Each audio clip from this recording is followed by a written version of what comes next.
And the way we work our question sessions, those of you who've been here before know, we'll take 3 or 4 questions in a row and then give the panelists an opportunity to respond and then take another 3 or 4.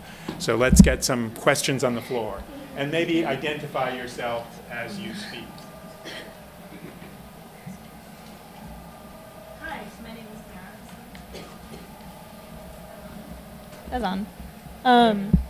Okay, so my name is Mara. I have a question about what you were saying about urban agriculture. Is an interesting comment. Is that New York City and a lot of other cities in the Northeast have a long history of community gardening and a long history of folks taking over vacant lots in neighborhoods that were subject to disinvestment.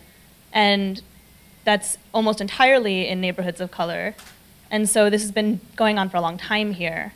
And it totally gets invisibilized when we talk about urban agriculture as this new thing done. It's not really how we're seeing it here, but what ends up happening is that the city sees urban agriculture and community gardens as very different things. And they're still dismantling community gardens. They're still bulldozing community gardens while now subsidizing rooftop farms and while doing, so we see these 2 different treatments of the system. And I'm wondering if there's that same history in Toronto and you're seeing the same patterns there too. Great, thanks. A few more questions?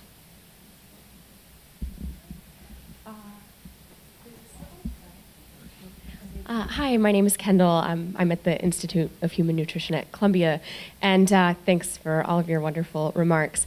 I'm wondering, this might be a question for you, Christine, specifically, but about the recent article that came out about New York City school system kind of partnering with other big school systems to use their purchasing power for healthier foods, and if you could just speak to that, would love to hear more.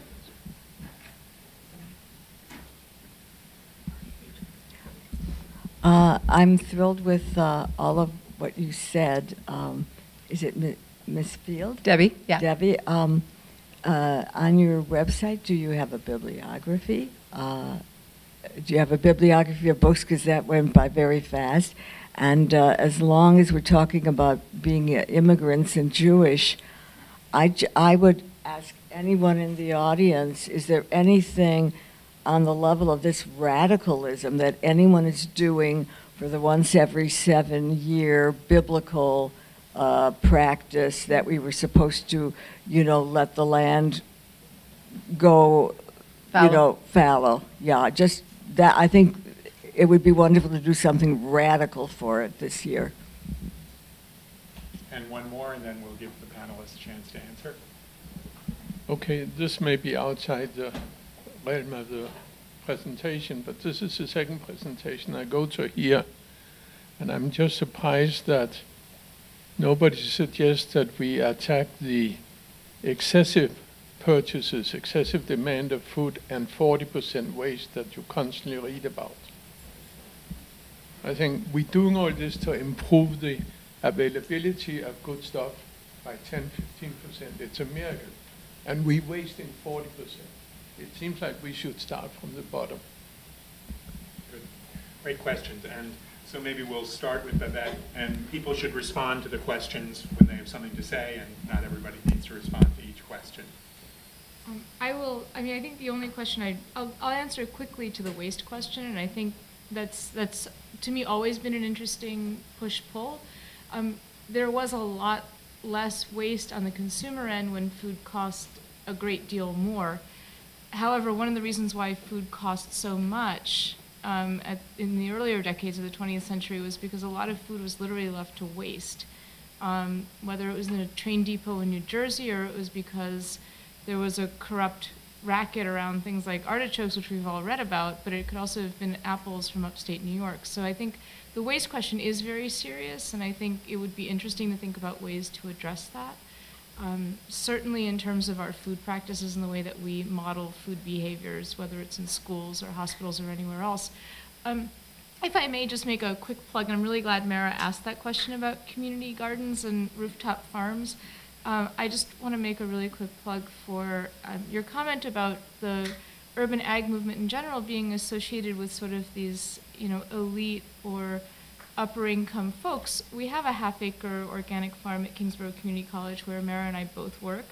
And Mara is actually one of our two full-time employees. Mara is the farm instructor at that school. And I can say, I mean, just given the amount of interest on the part of students and faculty, I think that although the press does a lousy job, I think, of illustrating how diverse a movement it is, I think and Mara, you can correct me later, I think in general, I think the amount of interest and the involvement certainly across the borough, and I think across the city, certainly up in the Bronx, where there's a thriving urban ag scene, these things may not get into the press that gets outside of New York City, but I think for most of us living here, I think the idea that while rooftop farming may be an elite activity, I think urban ag and planting in urban environments is certainly more diverse and is recognized as such. I'll just comment on the school food piece. I think it's probably school food focus, right, that's working with major school districts across the country. And I think it's a really exciting opportunity because when we think about the way institutions are able to have power in the food supply is only through kind of this group purchasing. And I know they're looking at, for example, like antibiotic-free chicken, which is great. I think the other piece that Debbie kind of touched on is, can they direct more of those dollars to local food? And the Department of Education here is starting to buy local apples and local yogurt. And I think some of the pieces are just that, that distribution system isn't as well established. And so the Department of Education can do that because they're such a large purchaser relative to the other city agencies, but it would be great long-term, I think, for those other city agencies to be able to do that same work. But yeah, we're excited about that opportunity. Yeah, I'm sorry about the urban ag and community garden comment. Actually, it shows you what the problem is of these sessions if they go 2 in a row. So last night, somebody who was a community garden facilitator who is in Nick and Jan's class said, even though I'm a community garden facilitator, I got to say I feel like a lot of the community gardening work in New York is small scale. So she was talking from her own experience.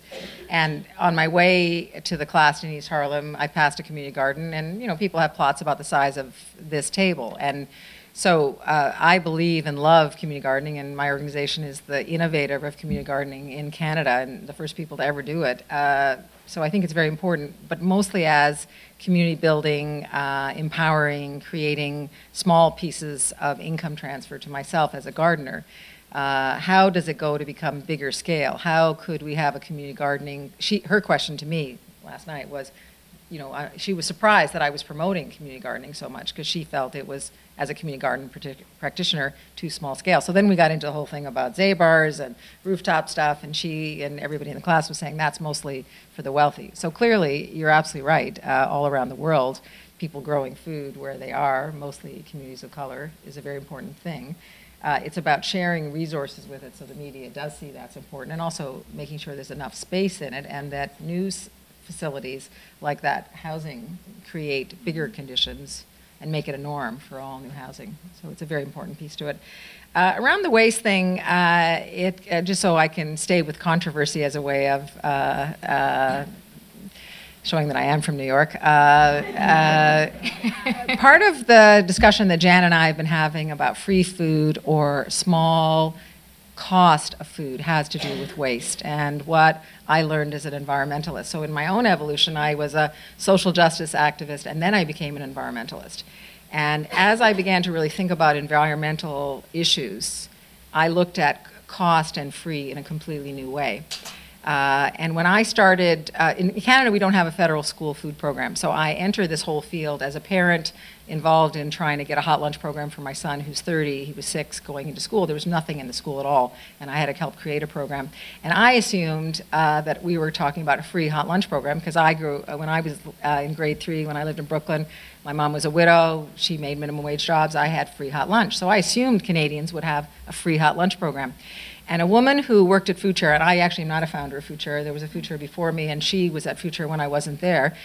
Someone named Fiona Knight came to this meeting, and she just turned our whole mind around. And she said, I've lived on social assistance. For me, as a woman on social assistance, free is second class. I don't want it to be free. I want you to charge me something, and I want you to keep feeding my kid when I run out of money. So she moved the whole movement in Canada to be a cost-shared model in which parents put in 20%, 3 levels of government put in 20%, and the private sector put in 20%, which is our model, which is totally different than free.